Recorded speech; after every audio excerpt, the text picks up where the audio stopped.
The best of Money Matters. The Big Story.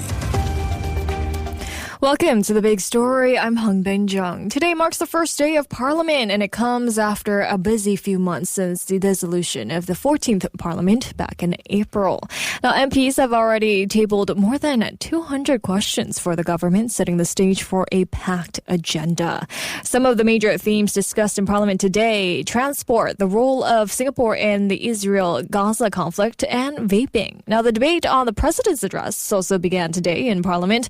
Officially, the debate is on a motion of thanks to the President for his speech. In practice, it is an opportunity for MPs to scrutinise and discuss the government's plans. So following a general election, it is also the first opportunity for newly elected MPs to make an impression in their maiden speeches and give us a sense of what their pet topics might be. So what insights can we draw from today's Parliament sitting, and what do the latest debates reveal about government priorities and policy directions? Well, joining us today is Dr Mustafa Izzuddin, who is a senior international affairs analyst at Solaris Strategies Singapore. Hi, Doctor. Welcome back to the show. Thank you very much for having me. Thank you so much for joining us. Well, Doctor, there are more than 200 questions from MPs on the table, with 60 MPs slated to speak across 5 days as we begin the 15th Parliament. What does this volume and breadth of questioning signal about the key priorities, challenges, or, political mood going into the new Parliament? So this shows an upbeat political mood in the sense that the MPs are willing and ready to ask difficult questions and to get responses which would be of interest to the domestic citizenry. So I think the volume of questions are important, but I think the test is the quality of questions as well. So we'll have to see how that pans out. But certainly it shows the positive side of our Parliament in the sense that there's going to be a more robust discussion. I think this is what many of us in Singapore look forward to. Okay, well, let's take a look at some key points that have been discussed today in Parliament so far, starting with Singapore's position on Palestinian statehood. Now, Foreign Minister Vivian Balakrishnan said Singapore will recognize Palestine when it has an effective government that accepts Israel's right to exist, and that, he quote, "Our position is not if, but when." So how should we interpret Singapore's stance of not if, but when on Palestinian statehood, and does it mark a policy shift here? It certainly marks a paradigm shift in our policy towards the Israel-Palestine conflict.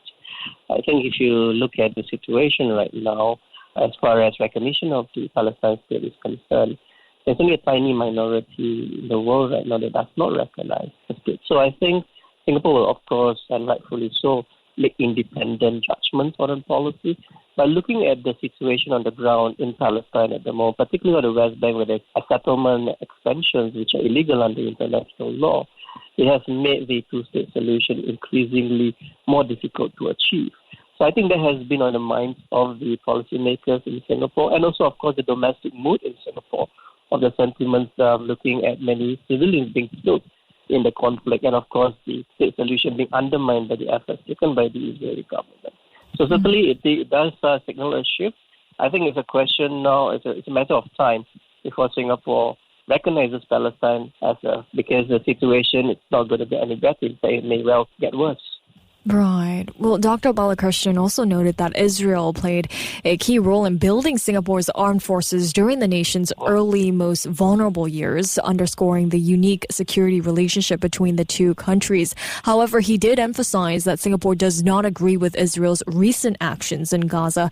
So given this history of cooperation, how might Singapore's measured response affect its, diplomatic standing, both with Israel and with its international partners? Israel would certainly see Singapore as its main friend in Southeast Asia.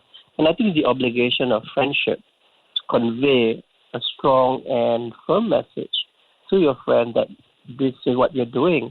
It's wrong, unacceptable, and in fact a violation of international humanitarian law. So I think it is within Singapore's responsibility as a friend to convey this message. I don't think this would in any way jeopardize Singapore's relations with Israel. It remains a relationship that Singapore has a lot of value in it. And of course, as has been mentioned, historically there's a long-standing relationship with Israel, including armed forces and other matters as well.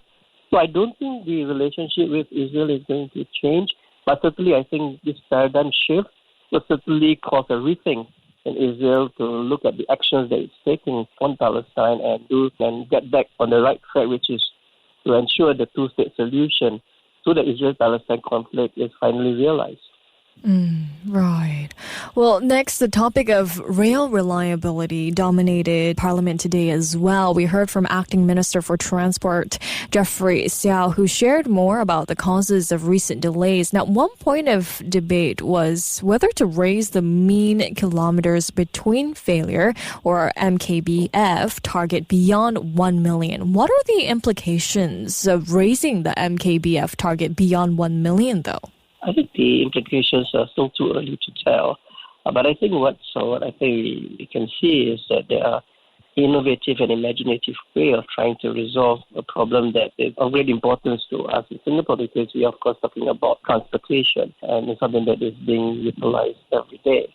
So I think we're really looking at the newer ways, perhaps bringing technology as well to try and ensure that the public transportation remains reliable for us to use. So I think it's a bit too early, but I think it does signal, because of looking at the newer ways of sort of tackling the issue, it does show that maybe there is a positive outcome in looking at it in a different way. Definitely. Well, given what's been shared in Parliament so far, Doctor, what more should we expect from the government in terms of accountability and long-term solutions, to improve rail reliability beyond just fixing immediate technical issues? Yes, I think public transportation is the most important, obviously getting from one place to another in Singapore. And therefore, it has to be looked at not just for short-term planning, but certainly for long-term as well. And I think this is what we are looking at right now. Can we find a solution that can give us a long-term benefit, rather than just focusing on short-term stopgap measures? And I think that's what the discussion is going on right now. And I think it's actually a boon for policymaking, because I think a good policy is one which does not just cater to what's happening right now, but it's able to also cater for the long term. And I think this is what we require, certainly when it comes to transportation in Singapore.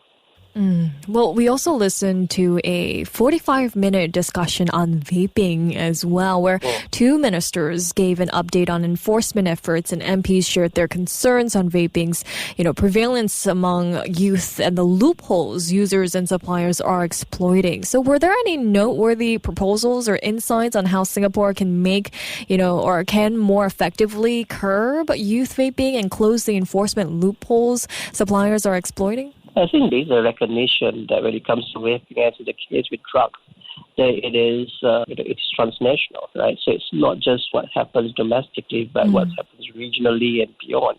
So I think this spirit of regional cooperation in to tackle the drug, or in this case the vaping problem, I think is a step in the right direction. And I think if you look at vaping, and I think the uncompromising position that's taken in Singapore, I think it's meant to look at it from a long-term perspective, because it does signal the harmful effects that it can have on society, and particularly on the younger generation. And I think that's what the discussion is about. Of course, there is the additional discussion on whether it should be a personal choice or that this is a decision that should be taken beyond the personal. And I think given that this issue is transnational and it has seemed to lead to disastrous consequences, I think it's important for government and society to work closely on this matter to ensure that vaping does not tear society apart. Right. And it looks like in the latest update as well, Singaporeans and permanent residents who use drug-laced vapes like K-Pods overseas can still be prosecuted here. What are your thoughts on this? I think it is within the confines of the law. I think it's certainly one that we should welcome. I think as drugs have shown, not just now, but for many years and decades, that it has harmful consequences, harmful effects. So certainly whatever that can be done to protect society, I think that will continue to be the case and the position taken by the government. But I think what is absolutely necessary, which I had mentioned earlier, that because it is a transnational, it will require both regional and even global cooperation to deal with drugs which are also changing. The drugs of today are very different from the drugs of yesteryears of earlier decades. So governments will also have to keep up with those newer drugs and how it is being transported and so on. So certainly it will require greater cooperation at both the regional level within Southeast Asia as well as at the global level. Right. Now, the debate on the president's address has also begun today in Parliament. Now, speeches from MPs are set to follow the themes of President Tharman Shanmugaratnam's address back on September 5th at the opening of Parliament, setting out the government's priorities, policies, and programs for the new term. Any key highlights from what's been, debated from the MPs who've spoken so far, Doctor? I think the general mood is that they are, of course, supportive of what the president has said. I think the president has called for a message of unity, a message of cohesion. I think that we must understand the importance of public policy, what is policy, who the policy is for, and who is supposed to benefit. And I think the president's message, of course, taking into account what's happening beyond Singapore, globally as well. So I think the general response to the president's message has been one of agreement and one that they can build on when they think about policy and also questions arising on policy making in Singapore. Right. Well, overall, what should we watch for in their speeches, to get a sense of the government's true policy priorities for this new term? I think the policies will certainly be domestic, and I think much of the discussion will revolve around that. I think what would be truly interesting in those who are in Parliament for the first time, the kind of questions that they would raise, and whether it would be more of an echo chamber or a more robust exchange of ideas and perhaps alternative and imaginative ways of thinking about policy making. And I think this is what we can, look forward to, and of the diverse group, I would say, of members of Parliament that we have. And also, of course, creating an impression among the domestic population on what they stand for and what they hope to raise in Parliament, and obviously being aligned with what the constituents are thinking. All right. Well, before we let you go here, Doctor, is there anything else from the Parliament session today that you've also like to highlight? I think the main highlight is certainly that there is quite a number of questions that are being asked. And I think that signals something positive for us, that our parliament, as one which is the highest organ of the state, is able to debate policy and debate it in a way that could benefit the population. And that's for me, most important takeaway is that the newer members of parliament are willing and ready to raise some of the most difficult questions and are able to debate on them. So I think the less we have of an echo chamber in Parliament, the better it would be for our policy making. All right. Looks like we've got a lot to look out for the rest of the week as well. Well, thank you so much, Doctor, for joining me today. Thank you very much for having me. Thank you. That was Dr. Mustafa Izzuddin, who's a Senior International Affairs Analyst at Solaris Strategies Singapore. This has been The Big Story with me, Hongbin Jeong. To listen to more great interviews, download our podcasts at audio.sg or download the audio app. That's AWEDIO, audio at the App Store and Google Play.